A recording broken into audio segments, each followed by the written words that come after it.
Alright, first video. Well, guess it's about time we find just something to react to.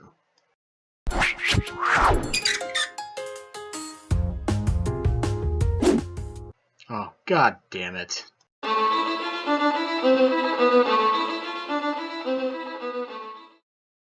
Why do you guys like headdresses so much? That's not a fashion accessory, it's a ceremonial item. You do realize Coachella is not considered a vision quest. That headdress goes really well with your privilege. Alright, this is one of the dumbest things I've ever heard. They aren't even called headdresses by anyone but white people. The correct term for them are war bonnets, and they are worn by warrior men of the Plains tribes that I'm from. You oversensitive redskins need to grow up and get some thicker skin. The fact of the matter is this, the war bonnet was worn to show bravery and strength for warriors, not just as a form of culture, you uncultured fucks. Why do you always ask me how native I am? Why should I have to prove myself to you? It's so weird to have someone immediately want to quantify my identity. That's just as personal as asking me my birthday, my weight, or my bra size. I don't know, maybe because they're fucking curious as to how native you are? I've been asked this question a lot, mostly because there is nearly zero Native Americans where I live. It's not to make you quantify how native you are for your precious identity, it's to ask you a question. Maybe that person doesn't want to offend you, you entitled fuckwads. And as personal as your bra size? Really?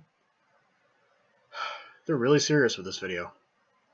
Why do you tell me I don't look like a Native American? What the fuck does a Native American look like? Should I put some war paint on? Should I make my hair longer? Oh, sorry, I didn't know that white people were the authority on what Native Americans look like.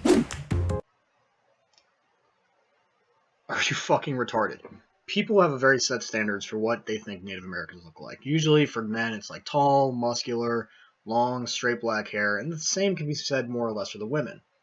But then you have to ask yourself a question. Can Native Americans have curly, thick hair? Yes, of course they can. The entire myth came from the pencil test and the one-drop rule that came from the Indian Reorganization Act of 1934.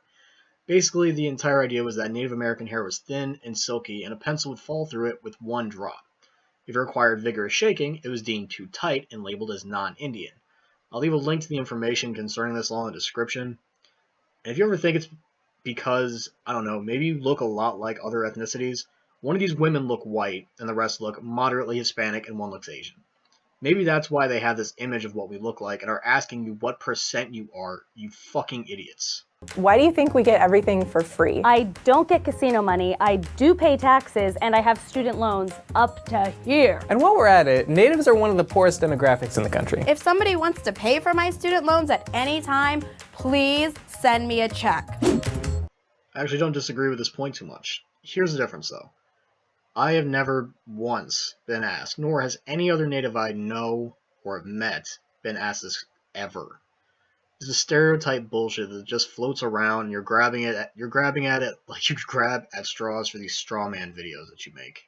What's up with the Washington R words? Just change the name. Yeah, you don't find it offensive because it has nothing to do with you. Look, I get that the R word is a tradition to the football team, but we also have a tradition of not being racist.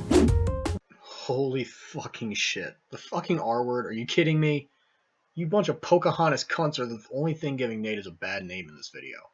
But for the sake of education, not being hit with a false DMCA and abiding by the rules of YouTube concerning fair use, let's look into the word where it came from.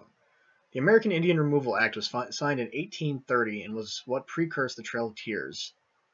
That, my apple fucking asshole friends out there, is something that the U.S. government took natives who were living in the southeastern United States and moved them to the northwest. But let's get back to the actual term. The term actually originated to mean scalping. Scalping is when you take a tomahawk, or to my round eye friends out there, a small hand axe, grasp a scalp and pull it back and draw the blade of the axe against the scalp at an angle to cut the skin from the skull, hair and all. So in 1863, the American Indian Removal Act was reinstated to continue westward expansion, and there were instances cropping up of the U.S. government paying for scalps of natives in exchange for money. Is it fucked up? Yeah, it's pretty fucked up. But shit happens. The fact that you want to dwell on ancient history and the prevalence of the word redskin shows that you have no legitimate argument and we're going for argumentum ad populum, and it's pretty fucking pathetic. Why do you think that real Indians all live on reservations? I do pay for reserved parking in my rent. It's actually less than 50% of natives that live on reservations. You have never been asked that. I have never been asked that. Stop making shit up in order to make some emotional response to the public. So what's it like seeing yourself accurately portrayed in the media? In every single movie and TV show and news outlet. What's that like? I would love to know. And on top of it, we've got a lot of white people who are playing native characters. Rooney Mara, I'm talking to you. Okay, so this is a retarded point that I see brought up a lot about diversification in media and movies. So what we're going to do, we're going to head to the U.S. Census for this point and use the 2015 statistics. In 2015, whites made up 77.1% of the population. Black people made up 13.3% of the population. While Native Americans make up 1.2% of the population, Asians make up 5.6% of the population, and Pacific Islanders make up 0.2% of the American population. As for your statement about representation in the media, go and look at any country with TV in Africa. How many people are white? Ready for the answer? Barely any. I'll direct you to a YouTuber by the name of Teal Deer. He actually shows examples of African television. This point, in essence, is ridiculous. Television is filled with representatives based on the population and the diversity of the population, and yet there are still channels in American media that cater directly to black people and other minorities. So your point is trying to argue that the dominant percentage of the population shouldn't be on TV? You people are fucking... Why do you guys think we all know each other? We're not actually like that movie Avatar. We don't have a spiritual hive mind connected through the trees. There are more than 5 million Native Americans in America. Do all white people know each other? Wait, you guys don't, do you? No one thinks this. And anyone who does, maybe the 1% of people in America who do, are idiots. I don't mean to nitpick in this video since it's my first one on this channel, but there are not over 5 million natives in the U.S. The total population of the United States is 323,127,513, and Native Americans make up 1.2% of that, so that's about 3.87 million people. It's a stupid counterpoint to make, and it's nitpicking, but if you want to quote the numbers, quote the right numbers. How are you enjoying our land? It's pretty nice, right? I would love some of that land too. Anything else I can get you? Cold beverage? You're welcome. I mean, we Okay, I honestly thought that this video couldn't get any more retarded. Like, really? You're bringing up land ownership of all things? Like, this is a serious question posing to these people. Do you even know anything about your own heritage? Most native tribes had no concept of ownership of land. We didn't have borders. We didn't have maps saying we couldn't go to Area X because it was owned by Tribe Z. Everything was a vague approximation, and that is why war was so prevalent between tribes when it was over land. Most of the area out west was sold to the French, who sold it to the U.S. during the Louisiana Purchase.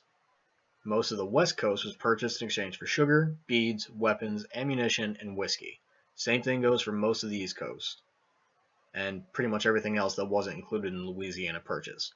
The little bits of land you could logically argue was stolen was the land that was taken during the Trail of Tears. In fact, it wasn't until the First Nations Property Ownership Act that any of that shit was defined, so no, you people are wrong.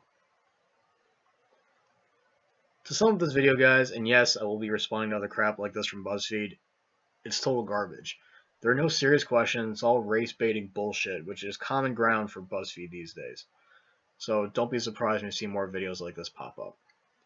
But that is all for the video, guys. Like, share, and subscribe. Follow me on Twitter, link is in the description, and I'll be back soon with another video. I am terrible at editing these things, and I did not write that in the